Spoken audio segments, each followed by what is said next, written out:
যতদূর মনে পড়ে গেল বছর ৩৪ জুলাইও কিন্তু এমনই গুড়ি গুড়ি বৃষ্টি ছিল। ঠিক একই রকম দিনে আজও শহীদ মিনার প্রান্তরে বৃষ্টি চলছে। আর খানিকক্ষণ পরেই এই এনসিপির যে জাতীয় সমাবেশ, সেই সমাবেশটি কিন্তু শুরু হতে চলেছে। তাদের যে প্রস্তুতি সেটিও প্রায় সমাপ্তির পথে আমরা প্রত্যাশা করছি, এবং তাদের সাথে কথা বলে যা জানতে পেরেছি যে কিছুক্ষণ পরেই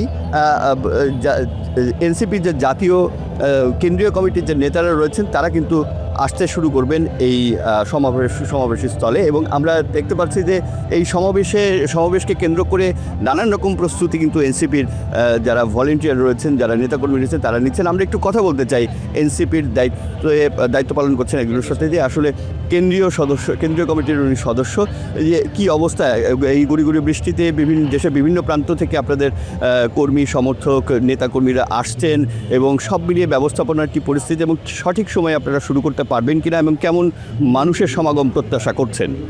আসলে দেখুন, আপনারা যেটা বলেছেন কানায় কানায়, ইতিমধ্যে আমাদের নেতাকর্মী সারা বাংলাদেশ থেকে চলে এসেছে, বিভিন্ন জায়গায় আছে, তারা অবস্থান নিয়ে আছে। ইতিমধ্যে দেখেন শহীদ মিনারে কিন্তু অনেক লোক এখন উপস্থিত হয়ে গেছে এই বৃষ্টির ভিতরেও, এবং আমাদের যথাসময়ই আমাদের সমাবেশের কার্যক্রম শুরু হবে। এবং সেই সাথে এটা বলতে পারি, একদম পুরো শহীদ মিনার সহ আশপাশের এলাকা কানায় কানায় পূর্ণ হয়ে যাবে লোকতে।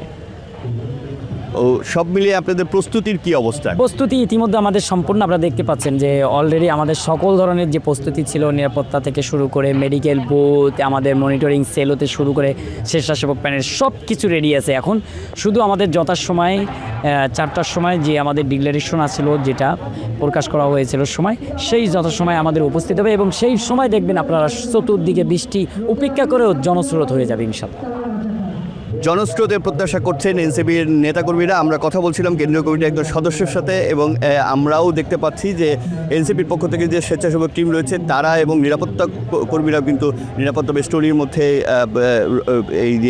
এই শহীদ মিনার এবং শহীদ মিনার আশপাশের যে এলাকা রয়েছে সেই এলাকা ঘিরে রেখেছে, এবং পাশাপাশি মানুষের সমাগমও কিন্তু সময় বাড়ার সাথে সাথে বাড়ছে। এবং বেলা 3টার ঘোষণা থাকলেও বিকেল 4টা নাগাদ তারা আনুষ্ঠানিকভাবে আজকের এই সমাবেশ শুরু করবেন বলে আমাদেরকে সবশেষ তথ্য তারা জানিয়েছেন। এই ছিল সবশেষ আমার কাছে এনসিপির যে সমাবেশ, সেই সমাবেশ কেন্দ্রস্থল জাতীয় শহীদ মিনার প্রাঙ্গণ থেকে। নিশ্চয়ই দর্শক, আবারও নতুন কোনো আপডেট নিয়ে আপনাদের সাথে যুক্ত হব এই সমাবেশের খবরাখবর নিয়ে। বাংলা এডিশনের পক্ষ থেকে আমি রাকিব।